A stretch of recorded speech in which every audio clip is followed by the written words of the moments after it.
Hello students, welcome to the math channel. हम quadrilaterals और circles कर रहे थे, उसके एमसीक्यूज हमने कर लिए थे, कुछ कुछ बचे थे और आशा है आपने कर लिए होंगे। हम इस वीडियो में आगे के एमसीक्यूज डिस्कस करते हैं। तो क्वेश्चन नंबर 13 से आपके एमसीक्यूज लिखे हुए हैं और बार बार उसी तरह के क्वेश्चन रिपीट हो रहे हैं।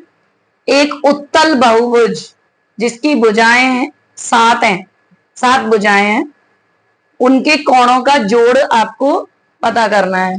तो कोणों के जोड़ का फॉर्मूला होता है n-2 गुणा 180। n क्या है यहाँ पे? 7-2 गुणा 180। तो उत्तल से कंफ्यूज नहीं होंगे, उत्तल बहुभुजी होते हैं जिनके सारे विकर्ण अंदर होते हैं।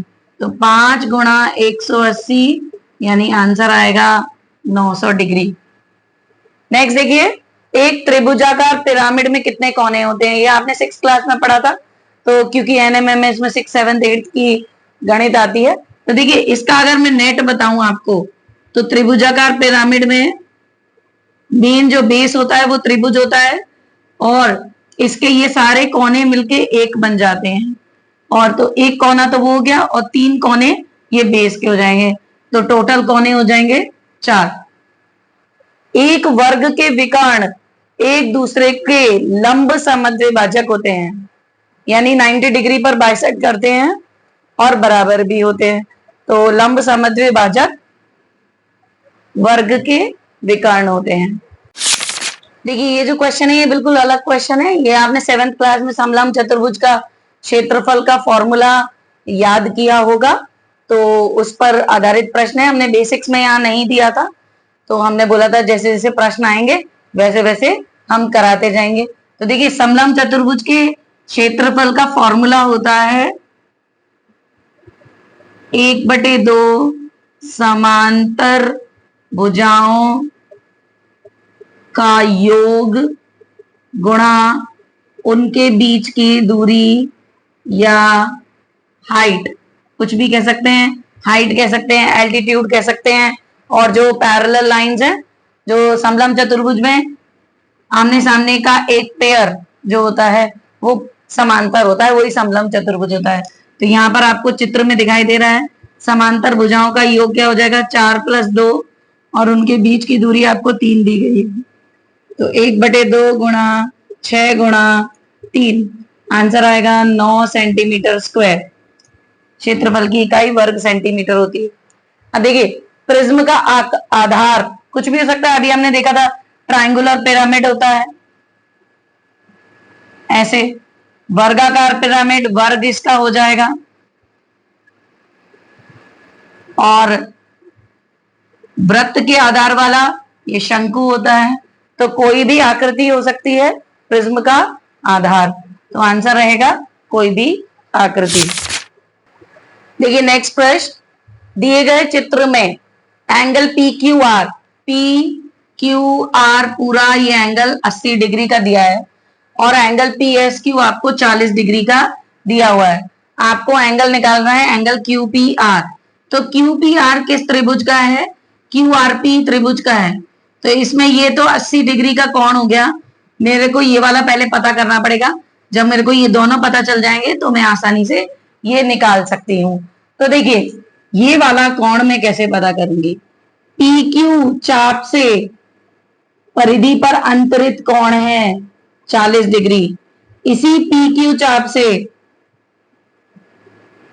इसी परिधि पर अंतरित दूसरा कोण है पी आर क्यू। तो एक ही चाप के द्वारा अंतरित कोण कैसे होते हैं? बराबर। तो ये 40 है तो ये भी 40 डिग्री हो जाएगा। तो अब आसानी से मैं एंगल क्यूपीआर निकाल सकती हूँ। ये हो जाएगा 180 माइनस 80 प्लस 40 यानी 180 माइनस 120 जो कि 60 डिग्री। तो एक ही चाप के द्वारा अंतरित कोण बराबर होते हैं। ये इसमें प्रमेय लगी है, तो कोण पीएसक्यू और कोण पीआरक्यू बराबर है क्योंकि वो पीक्यू चाप के द्वारा अंतरित कोण है, तो वो 40 डिग्री के हो जाएंगे। नेक्स्ट देखिए, सर्वांग समता की किस कसौटी पर संलग्न चित्र में दिए गए त्रिभुज सर्वांग सम होंगे? तो आपको 2 त्रिभुज दिखाई दे रहे हैं, एक दिखाई दे रहा है ए बी सी और एक दिखाई दे रहा है बी सी डी। तो यहाँ मार्क है ए बी और बी डी आपस में बराबर है, ए सी और डी सी आपस में बराबर है, और जो बी सी है वो दोनों में कैसी है, कॉमन। तो आपकी तीसरी साइड भी बराबर हो गई। तो दो साइड तो दी हुई थी बराबर, तीसरी कॉमन होने की वजह से बराबर हो गई। तो कौन सी सर्वांग समता लगेगी, एस एस एस सर्वांग समता। देखिए अगला प्रश्न है, एक चतुर्भुज दिया गया है, कंफ्यूज नहीं होंगे, एबीसीडी समांतर चतुर्भुज नहीं है, सिंपल एक चतुर्भुज है। तो इसमें कोण ए और कोण बी के अर्धक, अर्धक मीन्स आधे आधे, यानी यहां पर है आधा कोण ए और यहां पर है आधा कोण बी, ठीक है, पी पर मिलते हैं। यदि कोण सी बराबर 100 डिग्री और कोण डी बराबर 60 डिग्री है तो आपको कोण एपीबी का मान निकालना है। तो एपीबी के मान में, एपीबी त्रिभुज है, इसमें कौन कौन से कोण है, कोण ए है और कोण बी है। तो उससे पहले हमें ए और बी का योग निकालना पड़ेगा। तो हम कैसे निकालेंगे, चतुर्भुज ए बी सी डी में कोण ए प्लस कोण बी प्लस कोण सी प्लस कोण डी का मान होता है 360 डिग्री। तो कोण ए प्लस कोण बी प्लस सी का मान है 100 और डी का मान है 60, 360। तो कोण ए प्लस कोण बी का मान आपके पास आ जाएगा 360 माइनस 160 जो कि 200 डिग्री आ जाएगा कोण ए प्लस कोण बी का मान, ये हमारे पास आ गया। तो अगर मैं इनका आधा कर दूंगी, आधा कोण ए प्लस आधा कोण बी, तो ये 200 का आधा हो जाएगा या नहीं, इसका मतलब आधा कोण ए प्लस आधा कोण बी का मान मेरे पास 100 डिग्री हो जाएगा। तो अब देखिए त्रिभुज एपीबी में, त्रिभुज एपीबी में हमें एपीबी का मान निकालना है। तो आधा कोण ए प्लस आधा कोण बी प्लस कोण एपीबी बराबर आपका 180 डिग्री। त्रिभुज के तीनों कोणों का योग 180 डिग्री होता है। तो देखिए आधा कोण ए और आधा कोण बी का मान 100 है, तो 100 प्लस कोण एपीबी बराबर 180, तो कोण एपीबी बराबर 180 माइनस 100 बराबर 80 डिग्री। तो आंसर है 80 डिग्री। नेक्स्ट देखिए, पी और क्यू समांतर रेखाएं दी गई हैं और एल तिर्यक रेखा दी गई है, आपको एक्स का मान निकालना है। तो आप बहुत तरीके से एक्स का मान निकाल सकते हैं। देखिए ये दोनों पैरेलल हैं, ये तिर्यक रेखा है, तो ये वाला कोण इस वाले कोण के बराबर होगा, या फिर ये वाला कोण इस वाले कोण के बराबर होगा, संगत कोण होने की वजह से। तो अगर एकांतर कोण मानूंगी तो ये 120 हो गया, संगत मानूंगी तो भी 120 होगा। अब 120 और 4x मिलके सीधी रेखा बना रहे हैं, तो इसका मतलब क्या हो गया, 120 और 4x का योग क्या हो जाएगा, 180 डिग्री। तो 4x बराबर 180 माइनस 120, 4x बराबर 60, x बराबर 60/4 जो कि आ जाएगा 15 डिग्री। पहला ऑप्शन करेक्ट ऑप्शन है। आप किसी भी तरीके से इसको कर सकते हैं। आप चाहें तो 4x ये हो गया तो ये भी 4x हो जाएगा शीर्षाभिमुख कोण होने की वजह से, और 120 और 4x ये को इंटीरियर एंगल्स हैं, को इंटीरियर एंगल्स का सम 180 डिग्री होता है। आप कोई भी इसमें जेन्युइन आप इसमें फॉर्मूला लगा सकते हैं, जेन्युइन प्रॉपर्टी यूज करेंगे तो आपका आंसर 15 आएगा। नेक्स्ट देखिए, दिए गए चित्र में कोण ए 80 डिग्री, कोण बी 85 डिग्री, आपको कोण डी का मान निकालना है। तो आपको चित्र में क्या दिखाई दे रहा है, ए बी सी डी एक चतुर्भुज है और ए बी सी डी चतुर्भुज के सारे शीर्ष वृत्त की परिधि पर हैं, सर्कल की सरकमफेरेंस पे हैं। तो इस तरह का जो क्वाड्रिलेटरल होता है या चतुर्भुज होता है वो क्या होता है, चक्रीय चतुर्भुज। चक्रीय चतुर्भुज कहते हैं इसको, साइक्लिक क्वाड्रिलेटरल, ये मैंने बेसिक्स में बताया था। साइक्लिक क्वाड्रिलेटरल के बारे में की प्रॉपर्टी के बारे में जानना है तो आप वीडियो देख सकते हैं बेसिक वाला। तो इसकी क्या प्रॉपर्टी होती है कि इसके आमने सामने के कोणों का योग 180 डिग्री होता है। तो यहाँ पर देखिए कोण ए प्लस कोण सी बराबर 180 होगा और कोण बी प्लस कोण डी बराबर 180 होगा। तो हमको कोण डी निकालना है तो हम ये वाला यूज करेंगे। तो कोण डी बराबर 180 माइनस 85 जो कि 95 डिग्रीज हो जाएगा। तो 95 डिग्री इसका करेक्ट आंसर है। आपको कौन सी पूछेगा तो सीधा सीधा कौन सी 100 हो जाएगा। पहचानना बहुत इंपॉर्टेंट है। इसके सारे जो शीर्ष हैं वृत्त की परिधि पर हैं, इसलिए चक्रीय चतुर्भुज है। देखिए नेक्स्ट क्वेश्चन है, आपको चित्र दिया है, उसमें ओ वृत्त का केंद्र है और कोण बीओडी का मान दे दिया है 130। तो आपको कोण बीसीडी का मान निकालना है। तो जब मैंने बेसिक्स बताए थे तब भी मैंने आपको बताया था कि किसी भी चाप के द्वारा केंद्र पर अंतरित कोण उसी चाप के द्वारा वृत्त की बची हुई परिधि पर अंतरित कोण का मान केंद्र वाले कोण से आधा होता है। तो या तो आप ये निकाल लेंगे, ये हो जाएगा 65। लेकिन यहां पर ये जो बीसीडी है, ये जो बीसीडी बना है इस बड़े कोण से बना हुआ है, बड़े चाप से। तो इस बड़े चाप के द्वारा केंद्र पर अंतरित कोण क्या हो जाएगा, पूरा चक्कर 360 का होता है, तो ये हो जाएगा 230 डिग्री।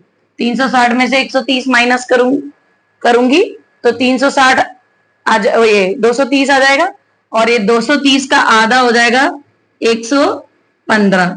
अब आप इसको दो तरीके से समझ सकते हैं, या तो आप ऐसे करेंगे या फिर आपको दिखाई दे रहा है जब आपने 130 का आधा कर दिया 65, तो आपका ए बी सी डी चक्रीय चतुर्भुज हो गया, क्योंकि इस चतुर्भुज के सारे शीर्ष कहां पर हैं, वृत्त की परिधि पर है, सरकमफेरेंस पर है।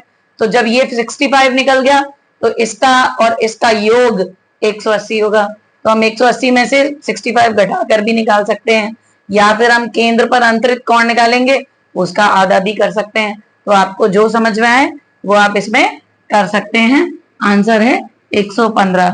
दोबारा बता देती हूँ एक बार, बीडी चाप के द्वारा केंद्र पर अंतरित कोण है 130 और बीडी चाप के द्वारा ही वृत्त की शेष परिधि पर अंतरित कोण है बीएडी, तो 130 का हो जाएगा आधा।